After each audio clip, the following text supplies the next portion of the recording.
Hello, good morning to you wherever you may be, and welcome. A lovely day here for day number 4 of this second test match. England in South Africa. 269, having won the toss and decided that they'd bat first, England. 61 not out for Olipo. Good young talent. Looked very good getting it, playing the situation really well.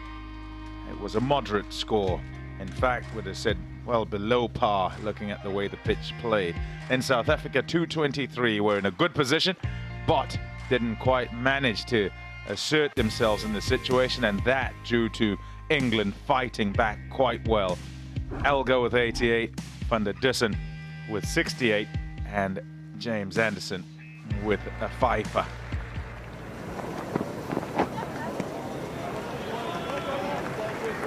New ball available. 218 for 4.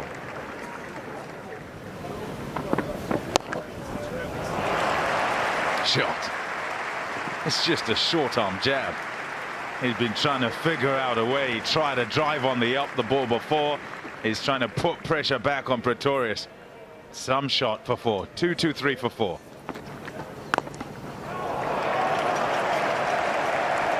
Somebody throw it back. He's absolutely leathered that. Second new ball taken. And Vernon Philander once again. Miserly in the way that is operated. I'll say though, whilst it's his end, the Weinberg end, it essentially has been called the Vernon end.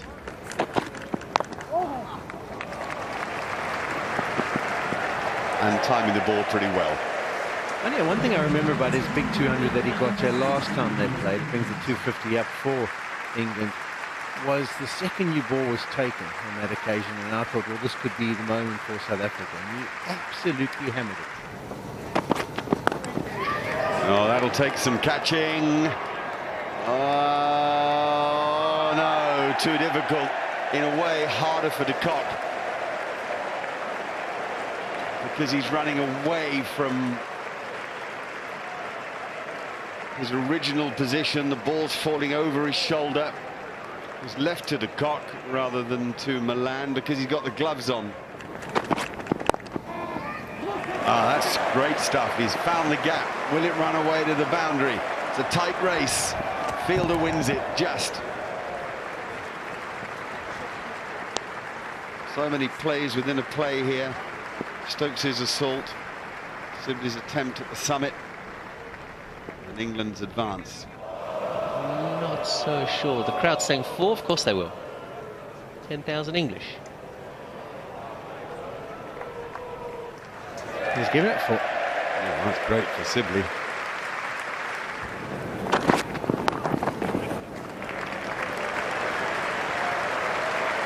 Good 50 by Ben Stokes, really enjoyable. He pressed a button, not just in himself, but amongst the crowd live here at the ground and doubtless watching everywhere else.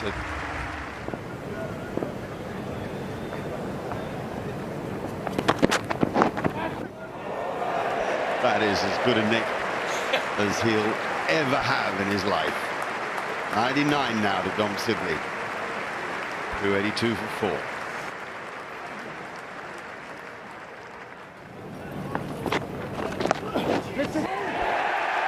And with a flourish, Dominic Sibley goes to his first Test match 100. A moment that he will never forget. A moment that his family will live with, his team will live with, and a moment that rewards an awful lot of hard yards.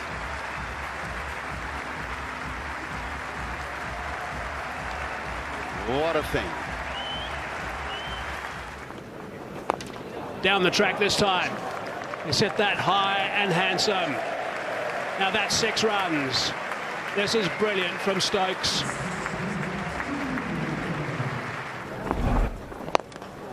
Wow. Flat. Is it out? It is out. Rassie van der Dussen has taken the catch. It's the end of a quick-fire innings from Ben Stokes. Very impressive stuff from him. Good catch from Rassie van der Dussen. That was a flat, hard hit ball. Chopped it on, bottom edge. So Rabada's knocked the pole out the ground. That's what's going to slow them down. That's maybe what they could have done at the start of the day's play. Yep. Not too difficult. Not a great deal of spin on the normal surface. Supposedly hitting against it, but not a problem.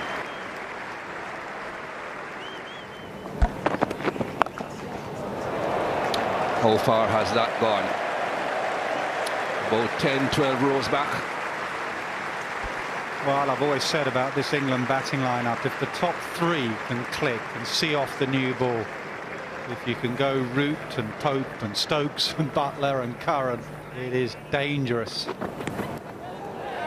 That could be on its way. Just helped into the gloves of Quinton de Kock. Such a meek end to an innings from Jos Buttler. He's an adventurous individual. This time it's cost him.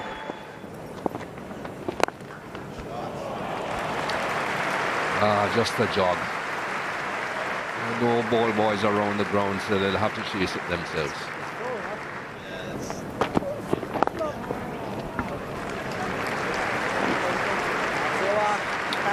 75%, and I think you folks at home would have heard umpire Damasceno say it's time for lunch.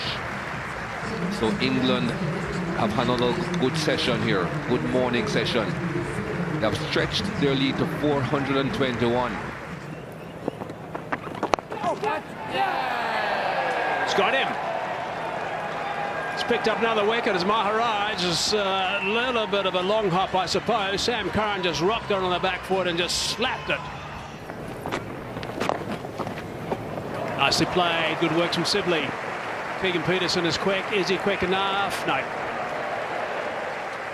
Dunoga, sorry. Not quick enough.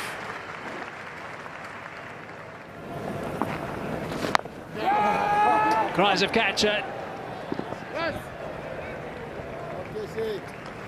Falls safely. A couple more of the results.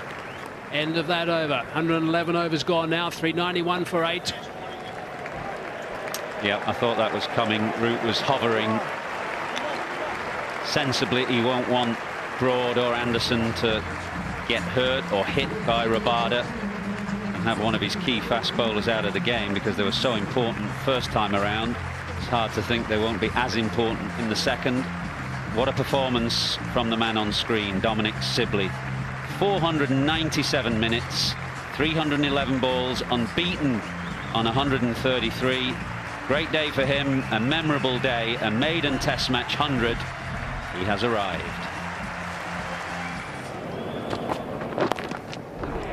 Runs, it's gone fine. Off the mark straight away with 4.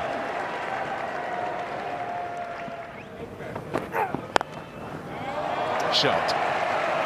Full wide, sees it as an opportunity. It's off the mark, gets away with 4-2.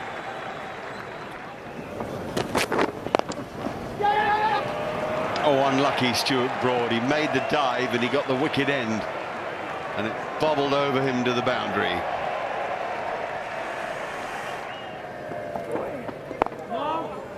Solidly behind that one from Peter Malan. So good stuff from the South Africans. They will be well pleased with the work they've done so far, as will their teammates. South Africa need a lot of runs to win. England, of course, are hunting these 10 wickets. And also, that brings up a 50 partridge. Also, if you get one that's stripped, you've got to go after it. You've got to absolutely hammer it away so that he knows he's going to miss his area. First 50 partnership in 17 South African innings. In fact, since the January Test here last year, when Dean Elgar and Aidan Markram put on 50, so that'll give the selectors plenty of encouragement. You have to pull that. Big bounce, that's what you get with your leg spinner. Just the odd delivery that doesn't land or lands halfway down. Don't worry about it. Go again, Joe Denley. Nicely bowled. No. Yes. Review.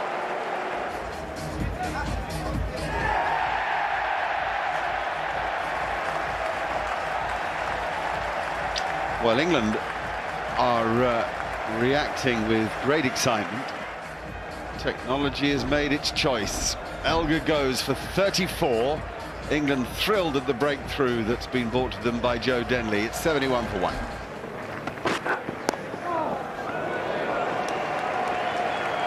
Four, Nick. Hamza. Been frustrating for England.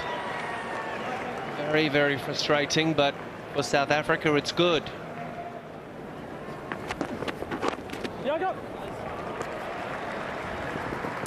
It's just too comfortable for the bowler. Good running. Yeah, really good awareness and good running. So it's not bad on the ground. Sharp turn. It's going to run away for 4 byes in the end. End of that over. 100 on the board now. 100 for what it is for South Africa. Come back to me. Coming back for the second. It's good running, aggressive stuff.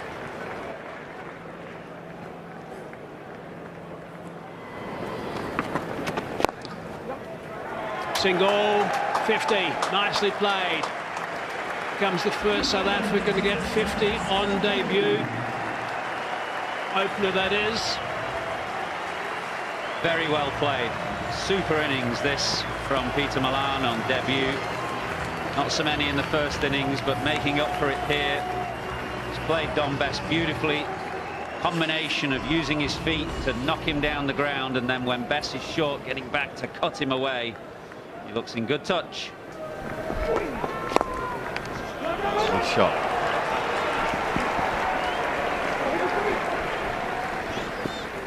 I've said it a few times, I'll say it again, and one of the most impressive things in the innings is how much of the face of the bat we've seen from Peter Malan. Gone! Jimmy Anderson gets the breakthrough. They've searched and searched. It's been some toil, and finally they get reward. Last ball of the day.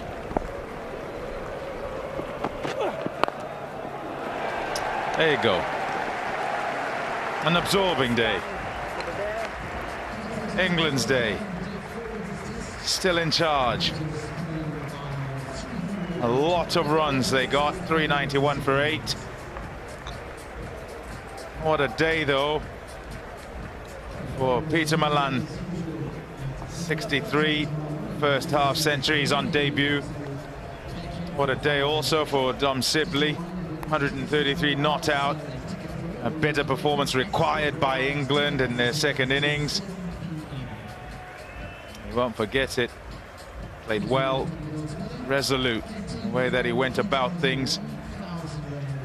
Showed great powers of concentration. Again from Newlands, a late strike by England has given a little lift to that dressing room, but the South Africans must be mighty pleased with 126 for 2 at the close. Still 312 to win the game. 8 wickets in hand. Is it savable? Yes, of course it is. Kevin Peterson's with me, and so too Mark Boucher, South Africans coach.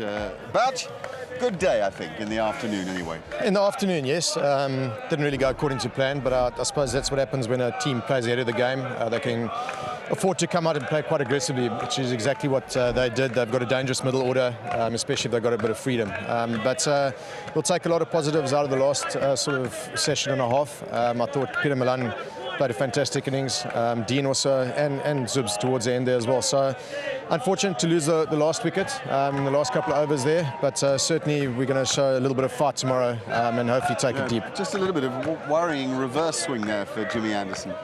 Yeah, it looked like it was tailing. Whether it was actually tailing or just with the wind, I'm not too sure. Hopefully it doesn't go in the morning, but we'll have to see. I mean, that's parcel of being a test match better. You've got to face the reverse swing, the normal swing, up and down wickets, especially coming to day 5, and we're going to have to try and counteract that. You must be so pleased with Peter Malan.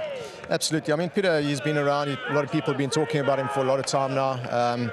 You know, he's got the runs at first-class level. He knows his game, as we saw today. He wasn't flustered. He came out and played very confidently, good body language, good plans against the spinners as well. So, you know, it's not his first roadshow, although his first test match, but very, very proud of the way that he played. We take it to today, just a little bit of a negative maybe. The new ball, why was the new ball not taken straight away? What was the plan from inside the dressing room? Was it something you talked about upstairs before you came out? Solely the captain's decision? No, not solely the captain's decision. We had a chat amongst the sort of senior staff there. We just felt that we knew Stokes was going to come out and play. We felt that the ball was a bit soft. We wanted to bowl Kesh at Ben Stokes. We thought that maybe if you try to play a big shot early on in his innings, we might get a top edge. The thought of maybe, you know, just going for 3 or 4 overs and having a look and see how he goes, that is the reason why we took the old ball. Also, Anand Nortje has been in the change room. He's a bit sick today, so that was at the back of our mind as well. I mean, we did it for 4 or 5 overs, and then we took the new ball, and you know the scoring rate increased, which is it's always a bit of a touch-22 situation. Do you go try get wickets, or do you try extend the game for as long as you can? We knew it was going to be a tough ask of our bowlers to bowl them out for a chaseable target of maybe 350, 400. Well, they ended up getting 438 at the moment to hit. So it is a tough one. We went with that call. We made the call. It didn't quite pay off. But yeah, we're in a situation now we've got to fight. Let's focus on this run chase. You called for the spirit of Perth 2008 last night. Yeah, look, our backs are up against it. I think that the positive is that the wicket's not playing like it played day 1 and day 2, and I think the guys showed out there that you can bat on it. So, you know, it's going to take 1 or 2 special knocks from guys. Whether we're going to go for the total or not, I'm not too sure. We're going to have a look at T. So that's not even our minds at the moment. Our minds is facing a lot of balls and getting ourselves in a situation to hopefully see it off. When you say you can bat on it, actually, it's playing pretty easy paced, isn't it, now? And there isn't that difficult bounce from the crack outside off stump down at that Kelvin Grove. I think the wicket is very, very slow at the moment.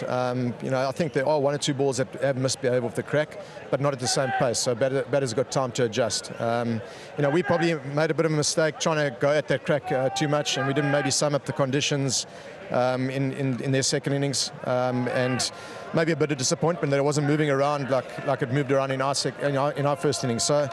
Now, these are sort of things that you've got to adapt on the day. But as you say, you know, the wicket's still playing very good, and there is some hope for us. Is the essential requirement to look to save the game first, do you think? I think so at this stage. If you have a look at the run rate throughout the whole game, it's been quite easy to bring the rate down to sort of 2.7. And if you have a look at, say, 90 overs in the game, what do we need? Over 300. It's going to take a very special innings. We have got the guys in the dressing room to play those special innings. A guy like Quinny, you know, a guy like Stokes in the last game, we were always worried about the way that he can play. If we get ourselves into a situation and Quinny goes out and plays a good knock, anything is possible, but at this stage, I'm more looking at just a lot of fight from the guys and trying to see out the test match. Who would you say is England's biggest threat tomorrow? We've seen what Jimmy Anderson's just done here in the last 10 minutes of play. It depends what the ball's doing. If the ball's going to be reversing, you know, Jimmy is obviously a great bowler, and Brody. I mean, it's difficult to say. There's a bit there for the spinners as well. I think you just got to have your game plans set out for each and every bowler, and hopefully try and negate any attack that they do have. All right, Bouch, thank you for your time. Good luck. Bouchy. Big day tomorrow, huh? It is. Sitting in the dressing room, quite nervous, but it's a lot easier playing. Yeah, what I was going to say, how is it just sitting? Because I know you've been coaching a while now, but for South Africa, it must be a nerve-jangling experience. It's more exhausting being a coach than being a player. It's difficult to switch off. You sort of live every ball, and you get home after the day's playing, you're pretty tired. And you keep those shades on, boy. Absolutely. The poker player. Don't worry about that. Okay, Bouch, thanks very much. Cheers, guys. See you, buddy. All right. Ciao. Oh, awesome. Absolutely brilliant.